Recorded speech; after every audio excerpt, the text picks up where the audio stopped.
Okay, looks like we're good now. Okay.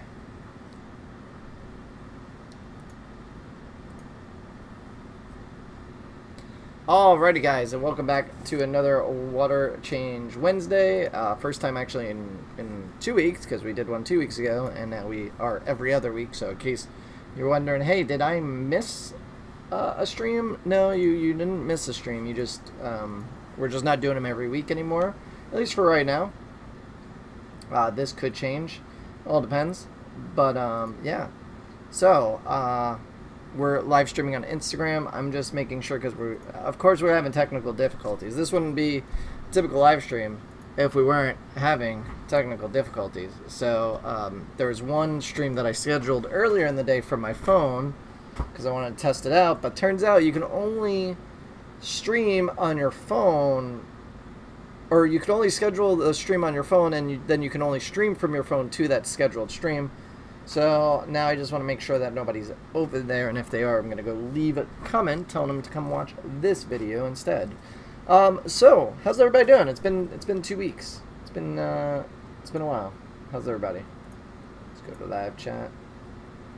We're gonna go. Okay, I think we're good. I'm gonna say we're good. What's going on? How is everybody's? Young says your page is amazing, man. Keep up the awesome posts. Thank you, Young. Appreciate it. If you don't know, or don't follow us on Instagram, we're doing lots and lots of awesome posts from the community. We're sharing a bunch of ponds. We'll be sharing some cool aquascapes in the future. We will also be posting the new fish room now. If you don't follow us on Instagram, then you didn't see the 2 small live streams that we did when we first were setting up the new fish room. Which basically we have, what do we have? We have 1, 2, 3, 4. We have 4 tanks done, planted, set up, done. I just need to turn on the CO2, which I actually have to do today. I got all the components, so I'm going to do that later today. And then there's 1 tank that is, all the hardscape is essentially done. There's a couple minor adjustments Kevin wants to make. Kevin did 1 tank out of that. And then there's 1 last cube tank that we haven't done anything with, that we're still trying to figure out what we're going to do with. But all in all, the more important tanks are done, and that way they can start growing out, start getting set up for the conventions of where we're bringing them to for Reefapalooza. If you're not sure what that is, it's essentially a saltwater convention, but there's some freshwater. I think we're going to be maybe one of the only freshwater vendors there this year. It's still pretty cool to look around and see what's out there. But we're going to have the booth set up. You're going to be able to come see the tanks in person. There's a couple questions on like the whole setup up there, which I think I'm gonna do like an in response to my video type of thing, because a bunch of people were asking about that. So I think I'll do like answering the questions from that video comments. But yeah, so that's less than a month away. Reefapalooza, that's in June. That's on June 23rd, I think. Yeah, I want to say it's like June 23rd. Or something like that, and it's in New York, or the Meadowlands Center, which is actually technically New Jersey, but they say New York. So if you're in the tri-state area, definitely take the drive out. It's gonna be worth it, at least for 1 day. It's I think only $20 to enter, and like if you live within a reasonable driving distance, it's not that bad. You can see some cool stuff and whatnot. And then Aquatic Experience is, or did I reverse them? Maybe I reversed them. When the hell's Reefapalooza? Oh, I got poor connection on Instagram. Don't know what that was about, but let's see. Reefapalooza. So Reefapalooza New York is...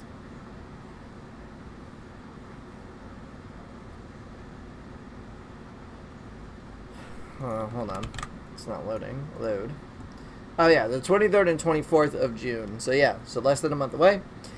And then Aquatic Experience, I believe, is Aquatic Experience, which is in the same convention center. So it'll be in the Meadowlands Convention Center, and that is October 19th and the 21st. So if you're not coming to Reefapalooza, I will highly recommend you come to the Aquatic Experience. I went last year for the first time in Chicago. It was awesome, and New York's going to bring the A game. This is the city, so there's going to be tremendous amount of stuff going on, so definitely make your trip out there. But with that said, we'll be at both conventions. Stop by, follow us on Instagram and Facebook to know where we are. We'll probably be live streaming too while we're there for a short amount of time, showing you what the booth looks like and all that. I think it's going to be really cool, and that kind of stuff. But yeah, so let's answer some questions. That's pretty much what this is, a Q&A. You know, oh, this will also probably be the last live stream in the basement. Once all the tanks are set up, we're going to be doing the live streams up in the new fish room, because obviously it's a much better backdrop. Like, these tanks are beautiful. I showed a little sneak peek on Instagram the other day, stories real quick, so you kind of like saw a little something, but you didn't see anything yet. Like, these tanks are amazing, and they're just set up, so like there's still a long ways to go with them. But they're going to be the backdrop for future videos and all that. We're going to be using that as the filming area primarily for most videos, except for like unboxings that we do down here for orders. But what I'm going to have to do is, because I want to release the videos probably every week having to do with a new tank setup upstairs. So I'm probably not going to show all the tanks in the live streams. I'll probably cover them up with like a black garbage bag, just so that way they don't get spoiled. And then we'll, you know, as we reveal them, I'll show more and more on camera. But I kind of want to keep them a secret. They're really good. So yeah, I think that's it, right? We touched on that, all that. Yeah, good stuff. Okay. Oh, drop an Instagram. I gotta get a mount for this, guys. Sorry. Let's dropped it again. Come on, Butterfingers. You know what it is? It's because my second monitor is like, there we go. Oh, okay, we answer that question. Brazil, what's going on, Brazil? All right, so let's take some questions off YouTube and see what we got going on here. Okay, so what's up, Kyle's Wild World? Craig, Fish and Shrimp by Rich. Jeff, what's going on? B Mowdy, howdy. What's going on? Have you ever used 3-day fish food feeders by Top Fin for people who go on vacation? What do you recommend? I have a planted 40 with a few tropical fish. If you're going away for any, like, between no more than like 5 days, I would say you don't even have to worry about it. Your fish will be fine for 5 days without food. They can go up to a week depending on the fish. Even longer on some species of fish. So I would say, you know, you could go an easy, you know, 3 or 4 day weekend without feeding the fish, and they'll be completely fine. I know I've gone 3 or 4 days without feeding fish down here. Sometimes even a week. Like, sometimes it just doesn't cross my mind. So I'm like, oh wait, when did we last feed the fish? We haven't fed them in quite some time. Let's feed them. That's probably a good thing. We don't want them to die. So yeah. So I would say that. If not, you could get an auto feeder. I would say that getting like an automatic auto feeder, although I haven't used them, so I like can't speak from experience, but just the thought of it, like if I was going away for say 10 days or 2 weeks, I'd probably get an auto feeder for each tank, and that would be the thing, and I'd set it up to like go once every 3 or 4 days if I didn't have anybody that could come feed them while I'm away. So I don't think I'd spend on like temporary food blocks or something. If it was something that I was going to be using more often, which would probably be the case, I would buy some sort of electronic gizmo that does it. Jeff says he likes the shirt. Thank you, Jeff. This is the official H2O Plants. Where's the logo? Oh, right here. H2O Plants shirt.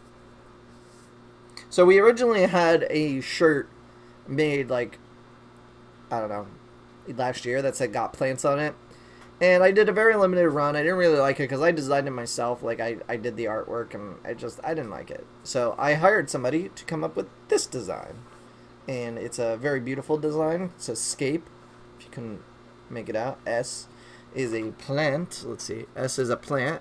I was going for like kind of like a baby tears or a Ludwigia. Then we got some tweezers and scissors. Then we got an Anubis leaf. This is primarily an Anubis hostifolia leaf, and a lot of people say, oh, does that spell scope? Nope, it's scape. That's why there's a little line there, so, you know, whatever. And then this is rocks, and it's hard to do this while looking at the camera. And then this is a piece of driftwood. So Aquascape. We're not selling them just yet. I was wanting to see what people thought of them before I put them up. We have it in color. There is a color design of this. I had the artist color them, but I do actually like the white and the black. I have a onesie for Nova made that's black, and I like the way that looks. I have other shirts that have the color on them, but I actually really like the white lettering better.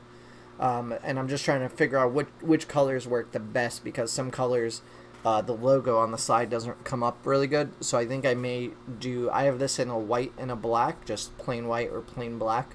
So I may just do that for shirts that don't look the best with it printed on it. I mean, this one doesn't look bad. It's a nice shade of green, so like it complements it in a way. But some of the other ones that I ordered as my test prints didn't look as nice. So I'm probably going to switch that out for a white or black one.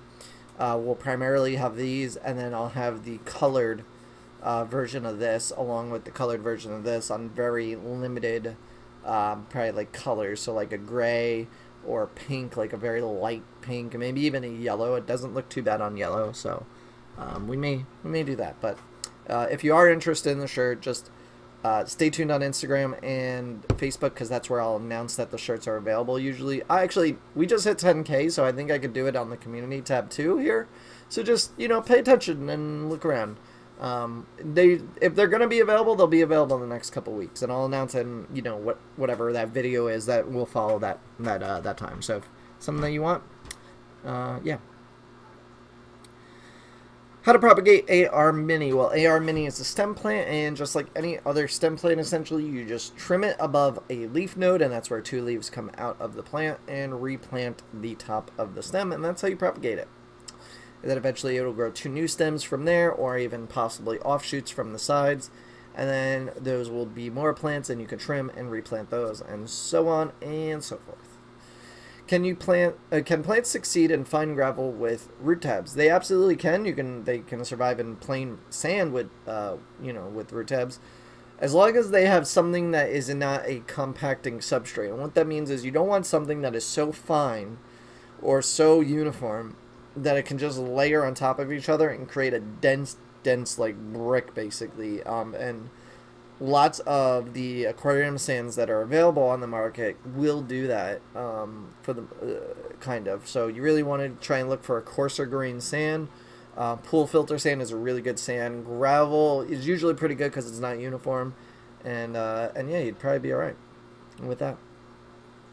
Best CO2 system in your opinion? Well, that depends on your budget.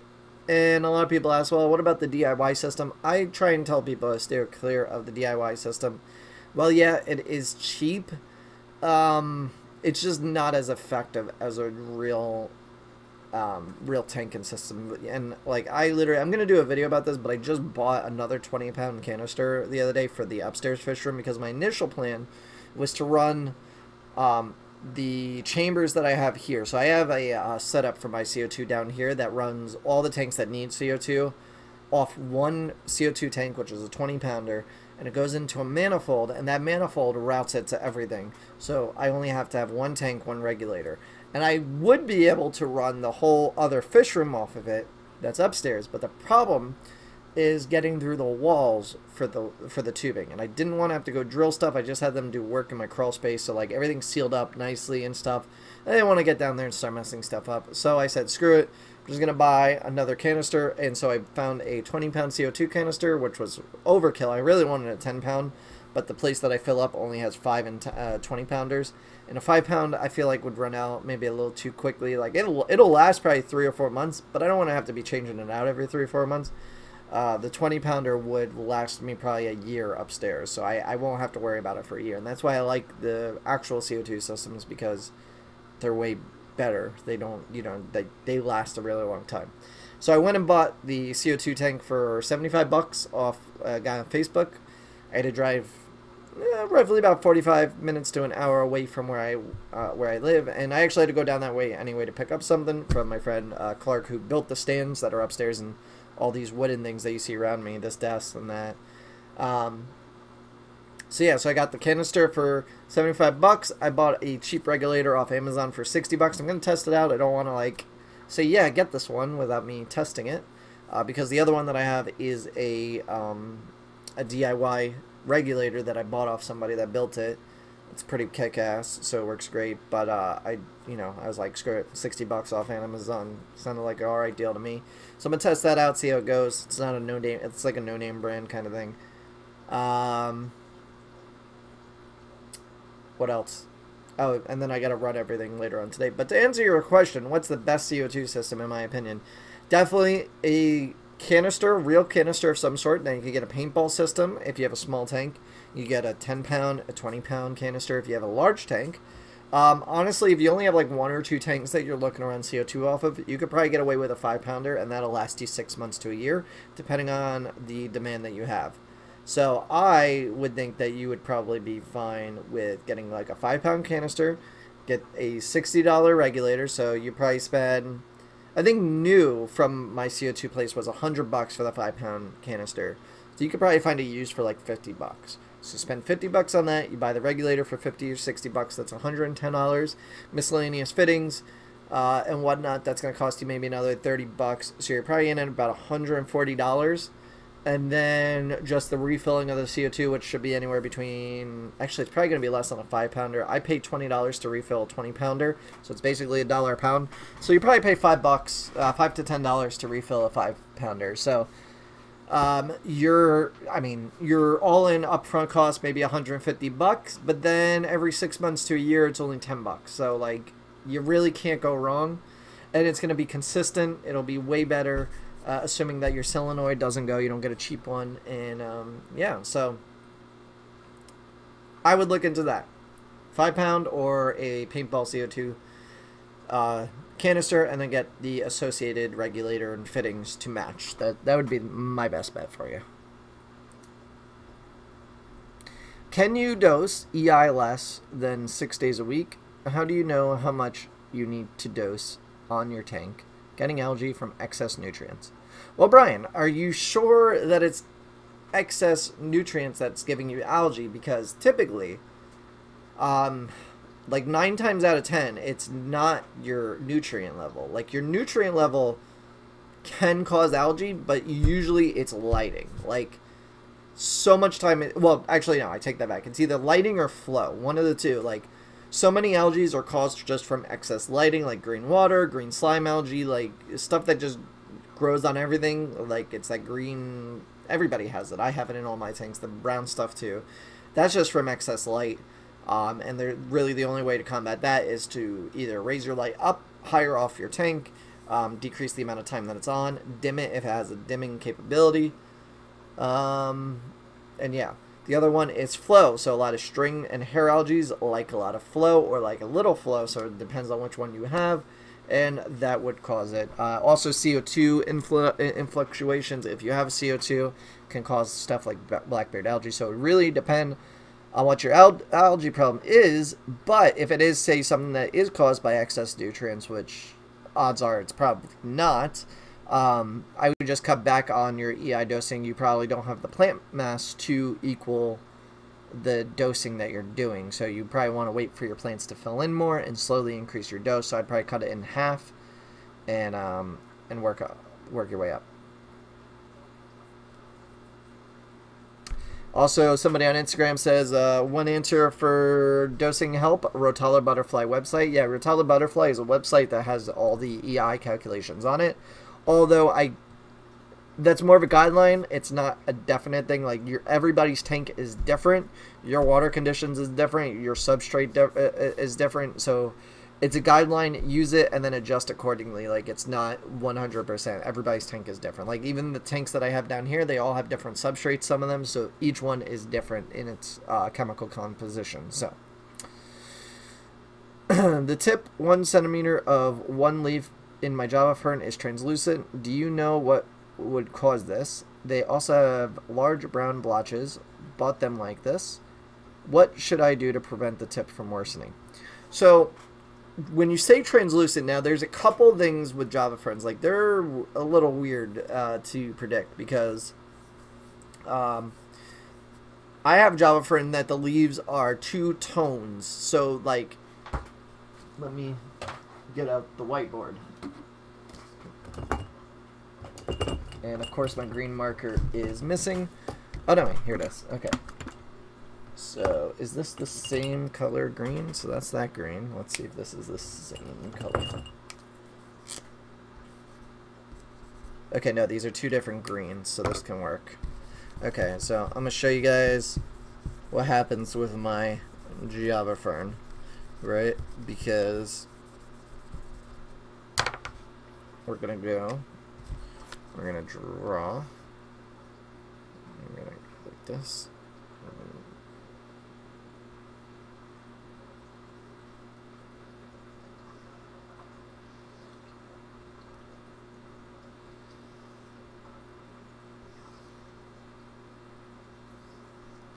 Okay, so excuse the crude drawing, I'm no artist, but it should get the point through.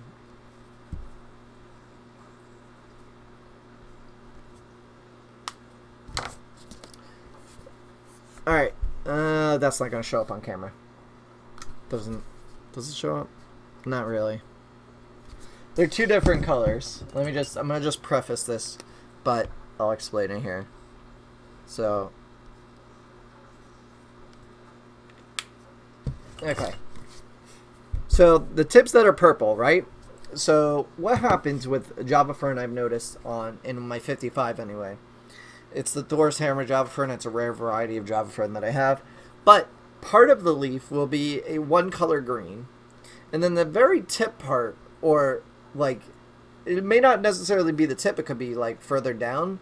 But a portion of the leaf will be slightly discolored, but still be a completely healthy leaf. It's still green. And then every day that I look at it, it'll get more and more coloration of the bottom, and the one on the top will slowly disappear until it is completely the same color as the bottom. Now, to me, that really, like, it's odd because you would think that a leaf would automatically form, and then that would be its one color, but I almost think of it as the plant building its leaf, and then it kind of like filling it in with stuff that it needs. Like, so maybe the chlorophyll processes, like, I'm not sure, I'm not like a scientist. I can only make assumptions based on what I saw, but I think it's like having to do with maybe the way the leaf grows on it, and it like slowly fills in the leaf with like things that it needs to do. Yeah, if that's what you're talking about by the tip of your plant being translucent, and maybe that it's like two shades of green, then that could be it's just growing a new leaf. Now, if it's translucent and like say a brown color, or like a clear color, like just clearly clear color, not like any sort of shade of green, that's most likely a dying leaf. Now, you say that it has large brown blotches.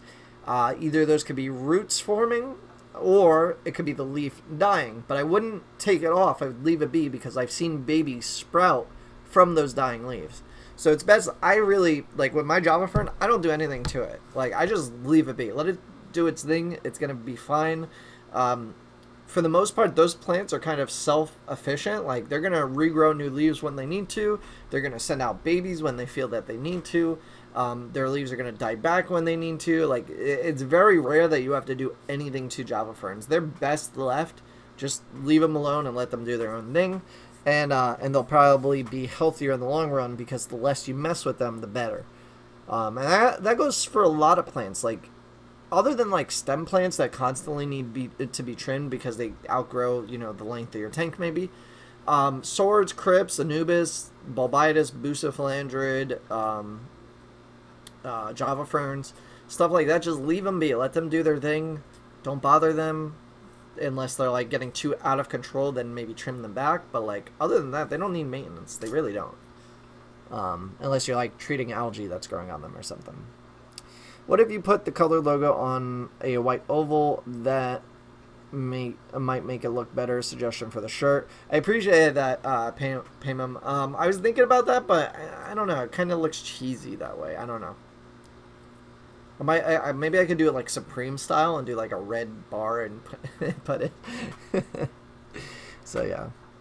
Famous Jones says, "Hey Justin, how do you handle liquid dosing when you feel you have reached the right plant growth for your aquascape?"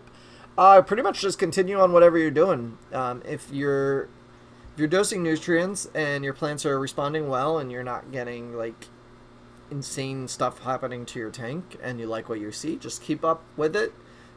Maybe try and tone it back a little bit and see what happens, or up it a little bit and maybe you'll get different plant growth. So it all depends. The whole thing with fertilizer, though, it really, like, by doing liquid fertilizer or EI dosing or anything like that, if you do not stay on top of the regimen of water change, dose, and then monitor your levels, you really don't know what's going on. So because I don't spend all that time checking every single tank, we just don't have the time to check on all the parameters. We kind of know, like, I know when I see a plant doing something, I'm like, okay, that's a deficiency, or, oh, we have a flow problem, or we have a CO2 problem, or something like that. We can just correct it just by knowing it. But, like, to sit there and monitor every level, we just don't do it. So we just dose accordingly. Like, if we see that the plants aren't growing as fast as they should, or that they look stunted or something like that, we'll dose a little extra fertilizer and get them going. But, like, honestly, I don't even remember the last time I dosed these tanks, and I can only assume that Jake's doing it, and Jake probably does it twice a week. So, you know, that's what we do. So it's like, you just kind of got to know your tank, know your plants. Every plant is different. So just once you get something right, just stay with it. Don't mess with it too much. Let's see. What's a fast-growing, low-light plant that would look nice and fill up the back to mid-ground of a 55-gallon? A fast-growing, low-light plant that would... I would say water sprite. Water sprite is such an used plant. It's amazing. It has so many purposes. Is it bad to have a highlight and no CO2 system? Not necessarily. It could work. It's just, it depends on the plants. So there's plenty of plants that will just grow fine under highlight that don't need CO2. CO2 is often just used as an accelerant. So think of about pouring gasoline on a fire. You're just speeding it up, kind of thing.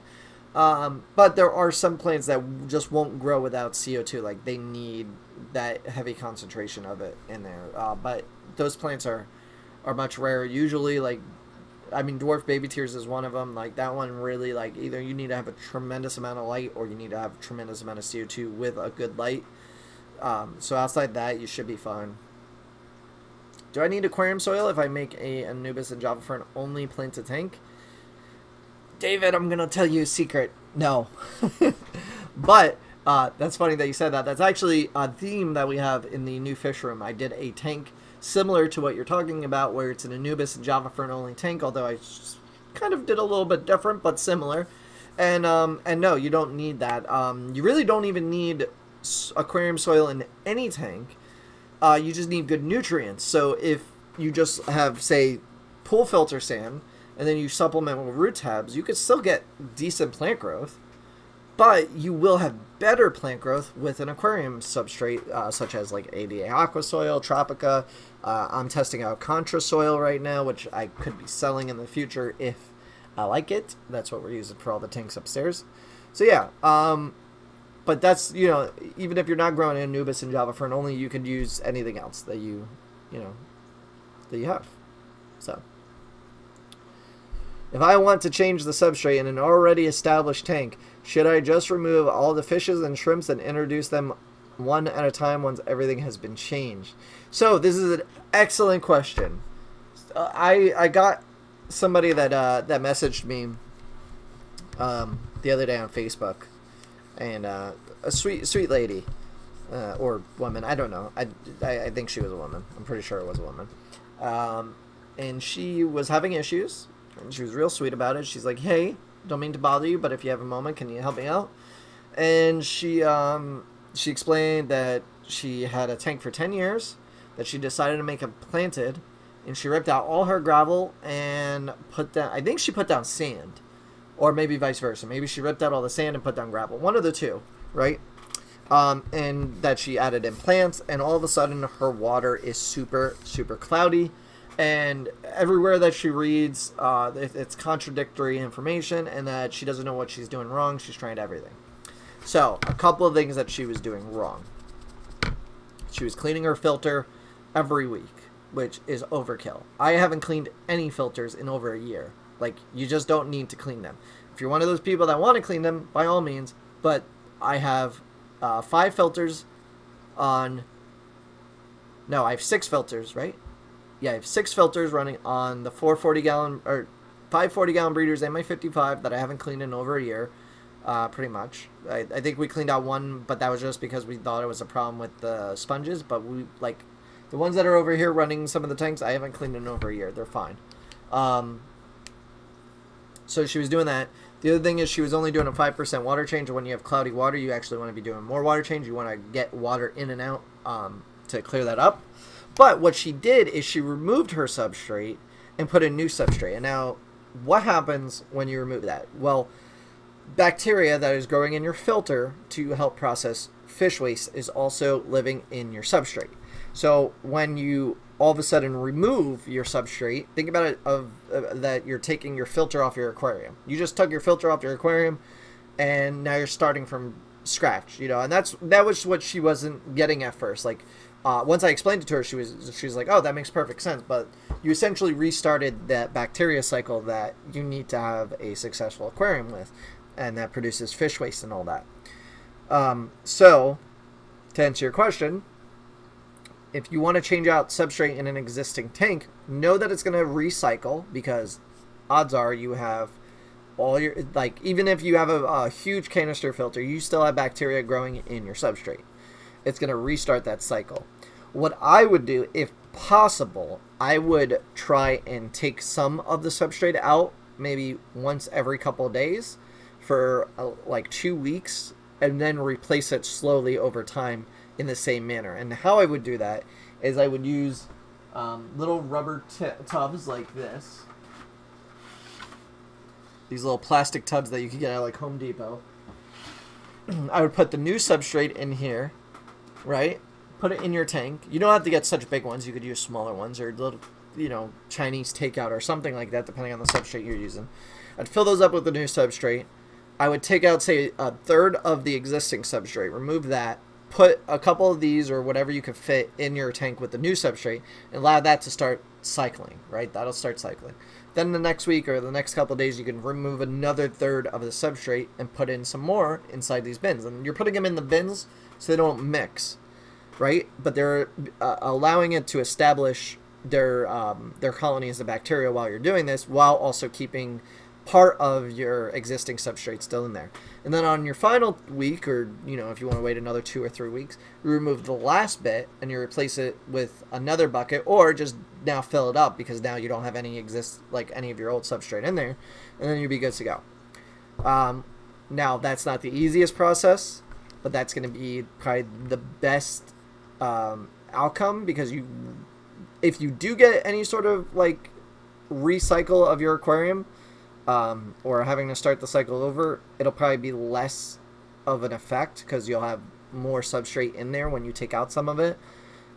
So that's what I would do. But if you can't do that and you just want to remove your substrate and put in a new substrate, then I would remove all the livestock, remove all the livestock to a separate tank, maybe a quarantine tank or something like that. If you have a temporary filter, put something on there that's established, or use some of the biological media from your existing filter, put it in there with like a sponge filter or something, and let them just chill in there, because then that tank will at least have cycled media going, and it won't be a sudden shock to the the tank, because you're just going to have tons of bacteria outbreaks in the water and whatnot. So yeah, that's what I would do. Medium light plant to fill background of a 24-inch tall tank. Water sprite will not grow in my tank no matter what I have, or what I have CO2. Giant hair grass, Italian or red jungle veil, or 24-inch tall. You could do like Ludwigi or Bacopa, would look pretty cool. Hey, what would you be good for a tree aquascape? I was thinking of manzanita, wood, and boost. Depends on the size of the tank. If you're going with a smaller size tank, I personally like spiderwood. It looks better. than manzanita. Manzanita flows in one direction typically. Like the way manzanita grows is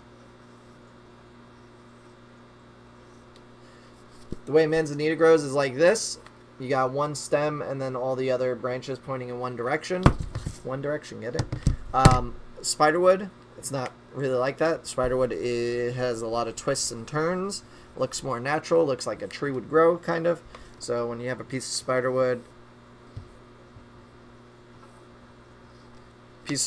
could look like something like this, a bit more natural looking, and you can prop it up and make it look really cool.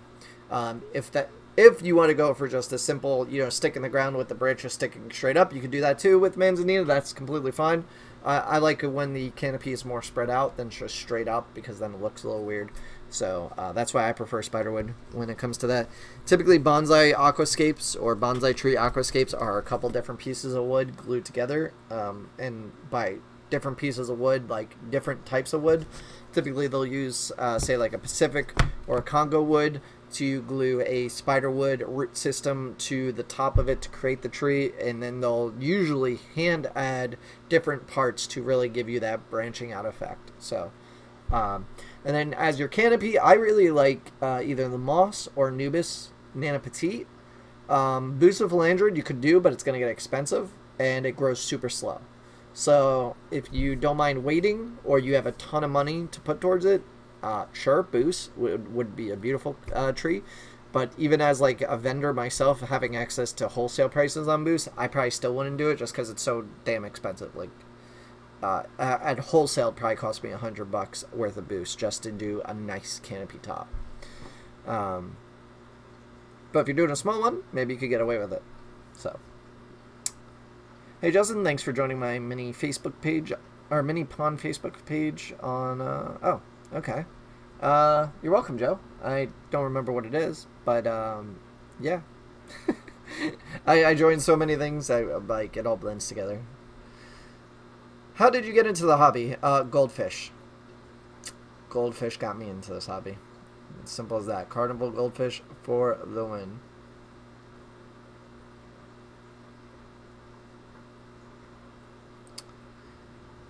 How long does it take for immersed Hygropeoniophidia to convert to submerged grown? A very long time. That plant is a super slow grower unless it's in the right conditions. Then it can grow a bit faster.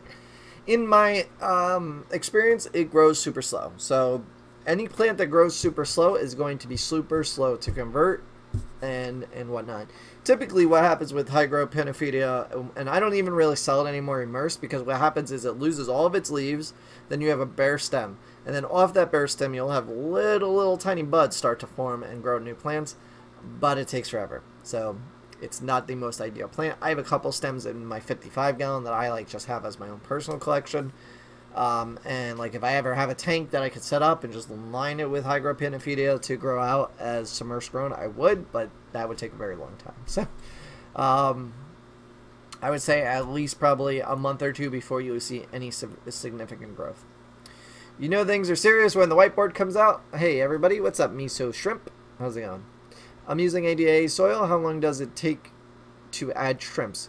Well, one man Aquarius, you'll want to check your water every week to see when the ammonia levels drop to 0 and the nitrate or the nitrogen or nitrites or nitrates are at levels that are acceptable for shrimp. With that said, nitrites, that's the one with the I, should be at 0 also. So you should have just nitrates in your water column at that point.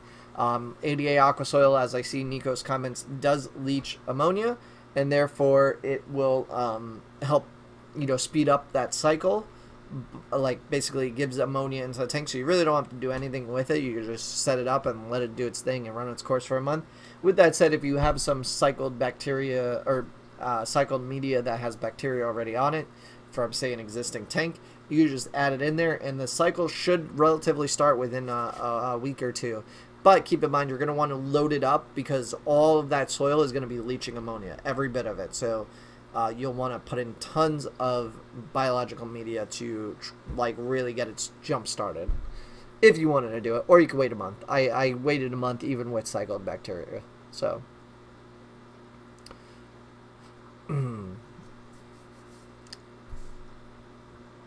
Or you could use some kind of plastic divider to so the substrates don't mix. Yeah, you can do that too. I just figured the bins might be easier for people to work with. Like, you could get double-walled polycarbonate and stick it in the middle, and you'd probably be all right. But the bins will allow you that like little extra error room. So in case like, oh, I accidentally spilled some of it out, or I accidentally mixed a little bit, you know, could work. What are great stems for discus setup? Oh, that's interesting. So I would say probably Ludwigia could work. Hygros, any hygro could probably work, and maybe Bacopas. The temperature with the discus is the real problem. Some plants just don't tolerate high temps, especially if you're running like over 82. Plants don't like that very much. So it really depends. Hey Heather, how's it going?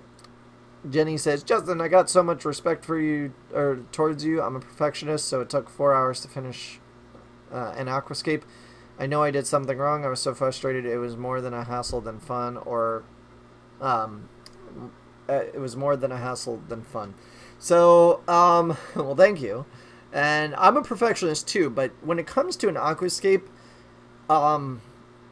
you'll wait till I air the videos on the 3 tanks that I did so far. So I did 3 of the tanks. Kevin's done 2. So there's 6 tanks in total. There's one last cube that he's supposed to do, but I may do it if he doesn't make it out this weekend. So I may just do that. And then there's this one last cube tank that we have to plant, but he did the hardscape already. So when it comes to aquascapes are ever evolving. When you first set it up, it's not going to be, at least in my eyes, it's never perfect. It's going to have to do its own thing, get its bearings, grow out the way it's going to grow out, and you're going to have to manicure it and train it the way you want it. With that said, there was one aquascape that I played around with maybe for an hour or 2 with the hardscape, trying to figure out different layouts. Kevin helped. He ran through a couple different layouts, and then finally I came up with an idea in my mind. I guess I can tell you guys a little bit about it. It's based on the Nile River, and it uses stone that is similar to sandstone, or like you know, like just that light colored sandy type stone that you would see, like that they used for the pyramids and stuff like that. So the idea is that the aquascape replicates what a scene from the Nile River, and what that is unlike most aquascapes where they kind of resemble nature. This resembles a scene or a destination more than it does like just a piece of nature. And if you've ever looked at the Nile River on a map, you'll see that it runs through a desert, and all along the river it's all green on the map, but all along the sides it's all sand, it's all desert. So it's really interesting to think about that little bit of water running through creates this lush forest and lush vegetation all around the river, but everywhere else around it is barren. So it's a really cool concept, and that's kind of what the aquascape looks like a little bit, to give you a little idea. And I think it'll look really, really good once it fills in with what I added. With that said, I'm sure it's not done yet. There may be bits and pieces. I actually do want to add another plant that I have down here to it, just to give it a little variation. Unfortunately, I think I only have 1 stem left of it, so hopefully it grows and doesn't die on me. Is the Eco Complete a good substrate? Well, a lot of people will say no. I use it in my 55. I don't mind it. I think it's alright. It's a little bit of a pain in the butt to plant in, so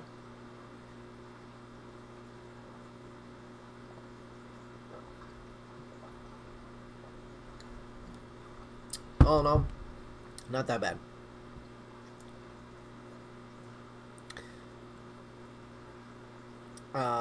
By the way, do you have some Bucephalandroid mini needle leaf? Any info on that plant? I just ordered in vitro XL cups of it here in Europe. I don't have that particular kind, so no, but all Bucephalandroid is relatively the same. They're all just rhizome plants, very easy to do, and yeah. Jenny Lee says, what? Yeah. Ah, Sylvia, what's going on?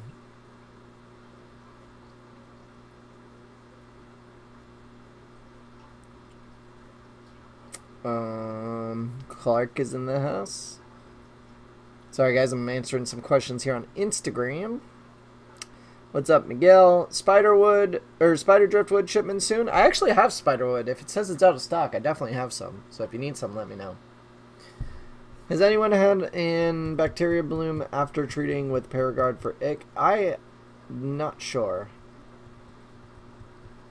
I've never used... have I used Paragard? I don't remember using Paragard. Do you ever vacuum or how to clean the soil? So no, I don't. Not in a planted tank. The only time I vacuum anything off the bottom of the tank is when there's just a buildup of detritus where there's like a pool of just leftover plant matter. When plant leaves die, they contain so much nutrients, right? They contain tons of nitrogen, one, but they also contain other trace elements that plants need to grow because they grew that leaf. That leaf is the embodiment of all the nutrients that it used to make that leaf. A lot of people say you want to cut and remove dying leaves, and while yes, I do agree with that, like you do, if you have sensitive fish that may be sensitive to nitrates, or if your nitrate levels are high already. But if your nitrate levels aren't high, and say you're constantly bottoming out on your nitrates, right? Like you have so much plant growth that your plants are just absorbing those nitrates, and there's zero left in your tank.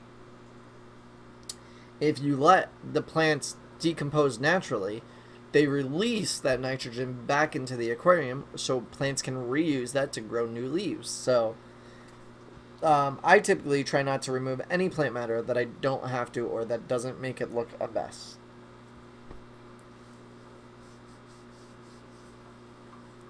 Justin, do you prefer if I buy the tissue culture for Monte Carlo or plant them?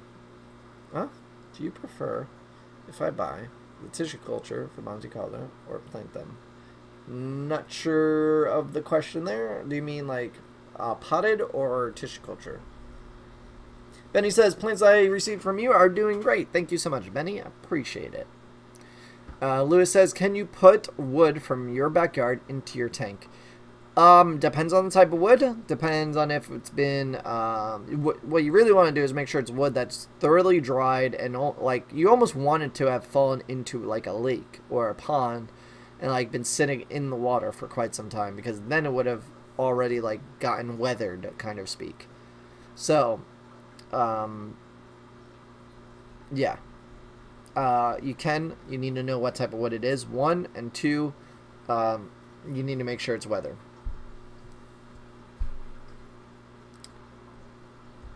Okay, what else do we have here? Also, I'm going to send you a picture of my tank. Let me know what I should be doing, because I definitely need help with the plants that need extra TLC. Will do, Jenny. Shoot me a picture. I'll take a look. Hello, Jennifer Rem on Instagram, and Anak Puppy. I like that name. Any good books you would recommend on fish keeping? Jay Cruz, I wish I could, but I don't read books. I'm typically like an online blogger. Like I like reading blogs or articles online. I like watching YouTube content. And yeah, so. I know Joey, the King of DIY, has a DIY book, and that's pretty good. I've never read it, but I hear good things about it. I think Rachel O'Leary co-wrote a book with somebody else that's really good about nano fish keeping. Haven't read it, but you could try that too. Nico says, I got yesterday my 12 watt LED. Is it too much for 5 gallons? Also, how long should I have it on for? Typically the lights, no matter what they are, will be fine for your aquarium. It's about how long they are on, typically, and how far from the top of the tank they are. So on a shorter tank like that, you'll definitely want to keep it around 6 hours probably, if it's a really intense light. If it has a dimmer, that would be good too. So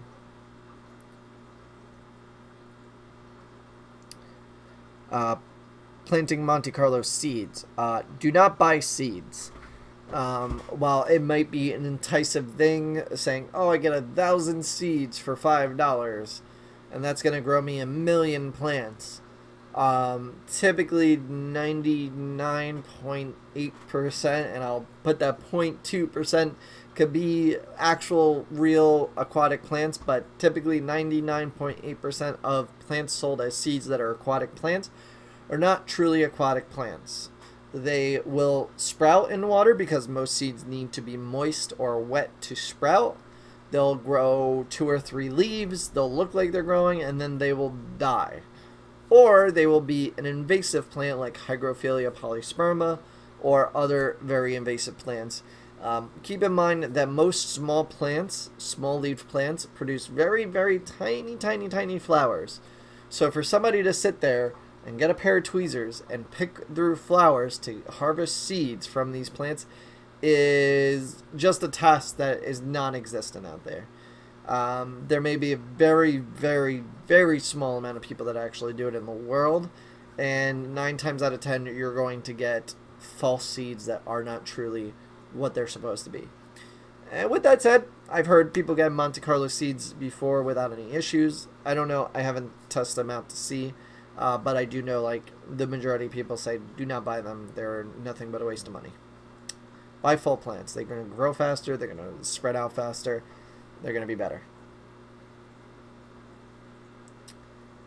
I use fluval stratum with medium lighting. My Ludwigia was doing great, but now some of the leaves are turning yellow. What should I add? Iron.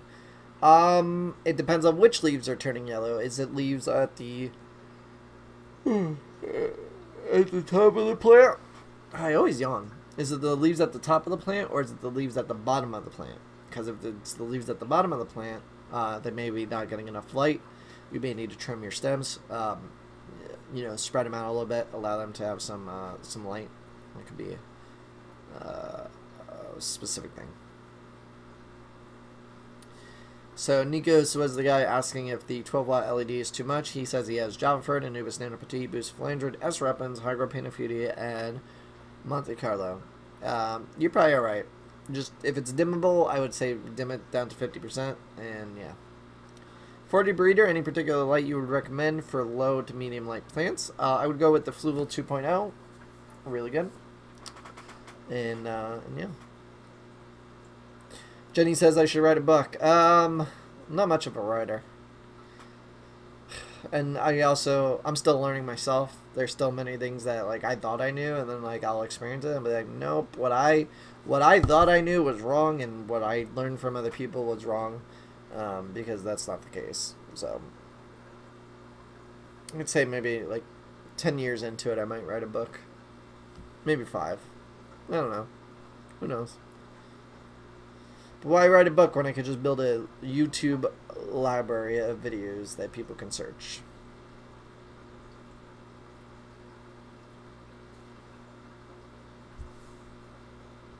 What's the rarest plant you owned or seen? Well, I have several rare plants. If you haven't seen any of our rare plant videos, I suggest you go to our page, search in the title, and look for rare, and you'll find our rare Anubis, rare crypts, rare swords, rare stems, a bunch of things. But I have several plants that are valued over $100 each, and they are this small. And they are Anubis Snow White, Anubis Alba. I also have I'm going to butcher the name, in Ixizu 2009 Echinodorus, which is a sword that is about $120, and the thing is fat now. It's like this big, but it started off at like this big. So, have you ever resealed a tank? Nope, I haven't had to yet. How do you have 3 thumbs down? I don't know. Can we get more than 3 thumbs down though? 'Cause that would be cool. That would be cool if we could get more than 3 thumbs down.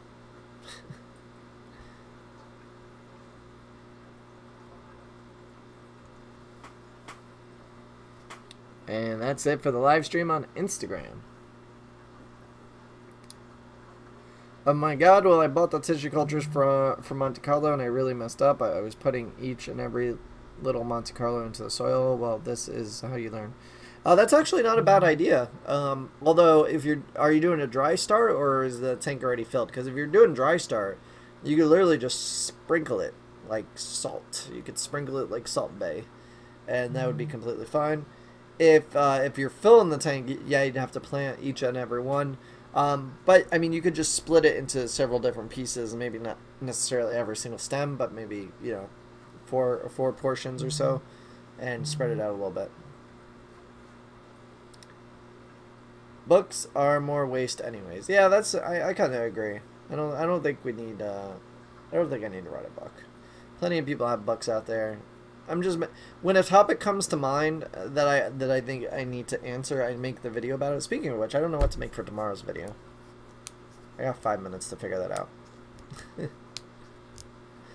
Theme of next month's plant pack. Well, this month is going to be a mix. There are 2 new plants in it that I've never seen or carried before. That should be really cool. And then there's 2 like I've had them before, so they should be fine. So if you haven't subscribed to the monthly plant pack and you want 2 new plants that I've never had before, definitely subscribe before the 1st, or on or before the 1st to get next month's pack. It may be one of the last ones. I know I've mentioned it a couple times. I've been toying around with the idea of not doing the plant pack anymore. So we may be coming to the end of its life cycle. We've almost hit the year mark. The year will be in September, I think it will be. So I may discontinue it then, or possibly sooner. It really depends. It's cool and fun, but there's only so many plants that I can get readily at the amount that I need. So, and the problem is it's like a catch-22, right? I can't get enough supply of each type of plant typically to cover the amount of people we have subscribed. I need more people subscribed so it's worth more to do, because it will make money. Like at the end of the day, it's about making money. But if we had more people subscribed to the plant pack, it makes it easier. It makes it a bit more profitable, because it's about a numbers game. It's about a quantity versus quality type thing. Like anybody that knows profit and margins and whatnot. I'm just trying to think of numbers here. For simple math terms, right? If I sold one thing that was for $10, but it only cost me $1, I made $9, right? But if I sold 10 things and I made $2 on those 10 things, I made $20, so I made more money, even if it cost me, $5 or whatever it is. So it's about the overall quantity game with the monthly subscription box, and we have a decent amount of people subscribed, and I appreciate that, but it's like if I get more people subscribed, then I don't know if I have enough supply to meet those demands, and then if we don't have enough people supplied, it really doesn't make it financially viable for us to continue it, at a certain point, because then it becomes harder and harder to secure plants, because it's like, well, I only need like 80 of these, and then they're like, well, if you could guarantee us more, we could guarantee you that we could get it for you, kind of thing. So it's a bit tricky.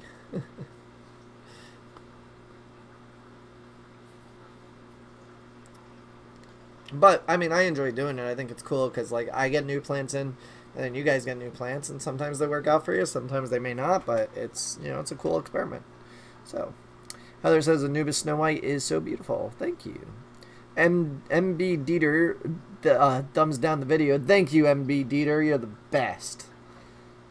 Suggestions for separating sand and gravel substrate. I would use a twin wall polycarbonate or some sort of like.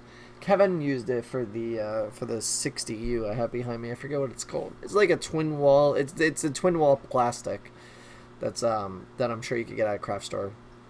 It was already filled. It had a bald spot because I was a perfectionist and had to trim too much. Oh, that's okay. It'll grow back. Just remember, plants grow back unless you kill them. Then they don't. How can I make stem plants have a better chance of growing 2 new stems when I trim them?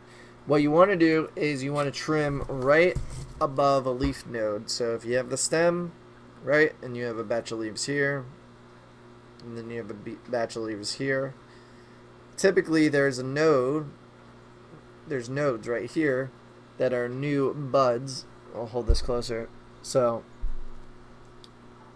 you have two buds that form right there at the top of the leaves.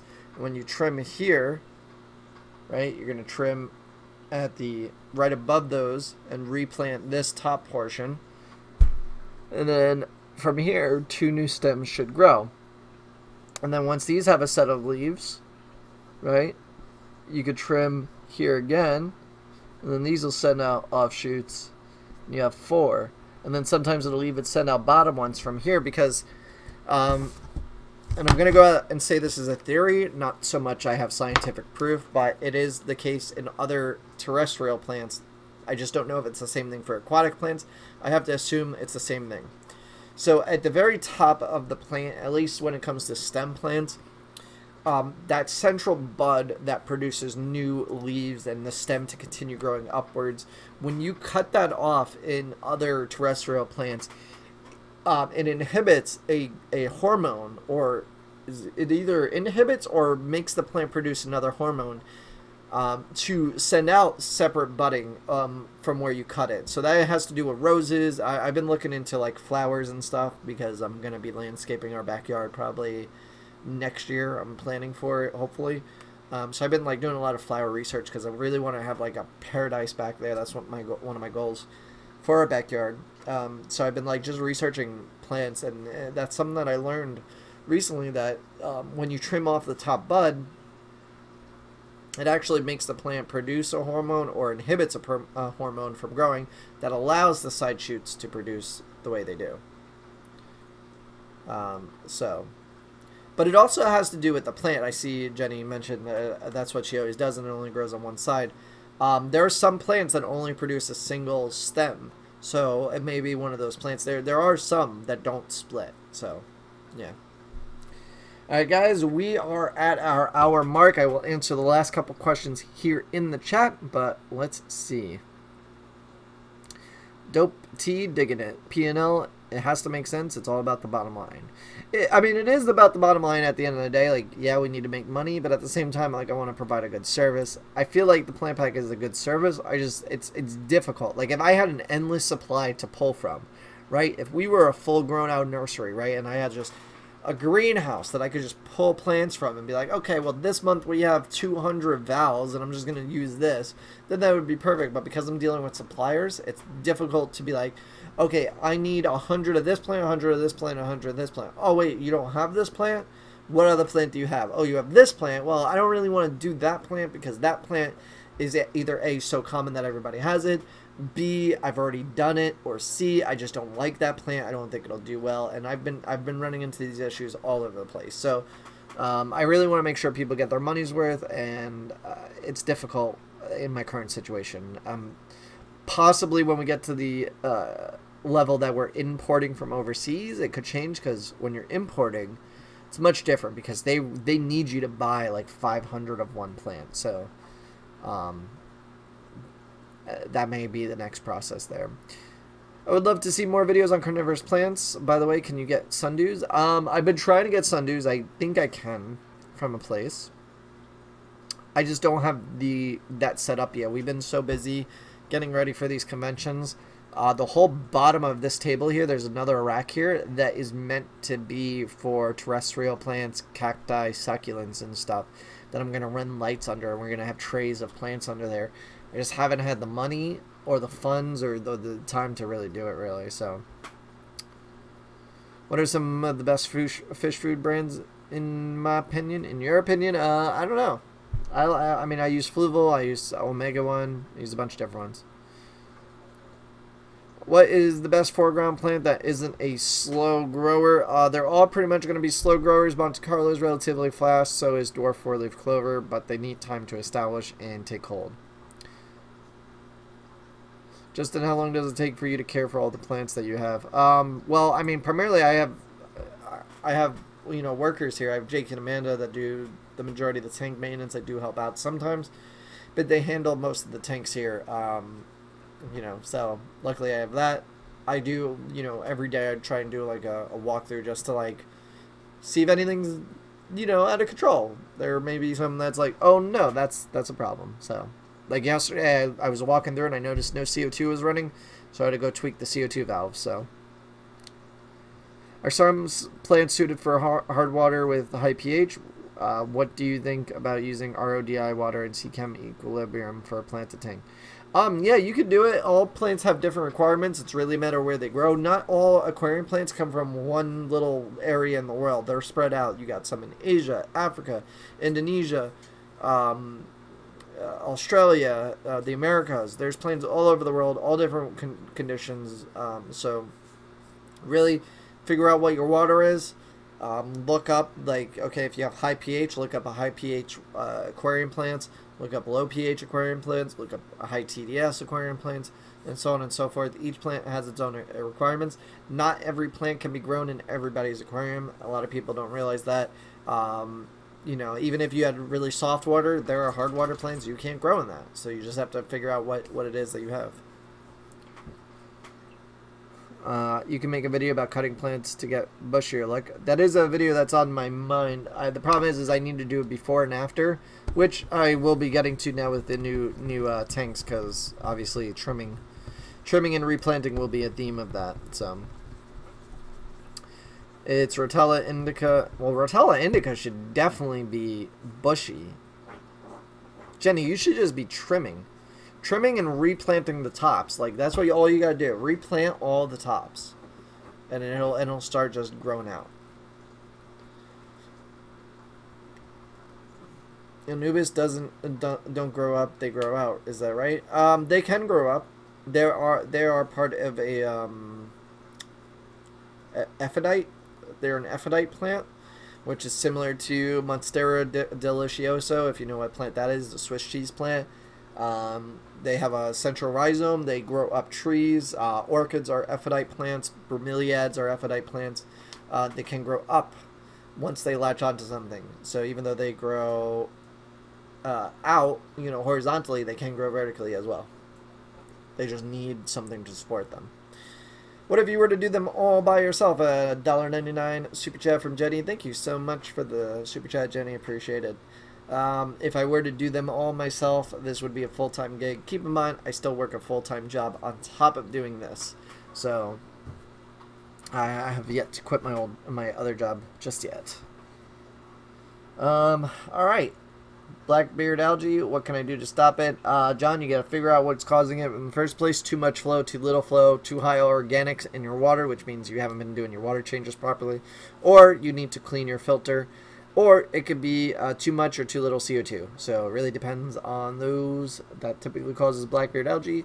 Best bet, treat with hydrogen peroxide by turning off your filter, spot treating with a syringe or a spray bottle in the affected areas, kill it off, and then figure out what's causing it based on either any of those metrics. So, but only do one at a time. Don't do more than one. Otherwise, you'll never figure it out. Alright guys, I gotta go give my baby a bath. It's bath time for little Nova. Thank you so much for hanging out. Like I said, follow us on Instagram and Facebook for more updates. We're posting content there daily. Don't miss out.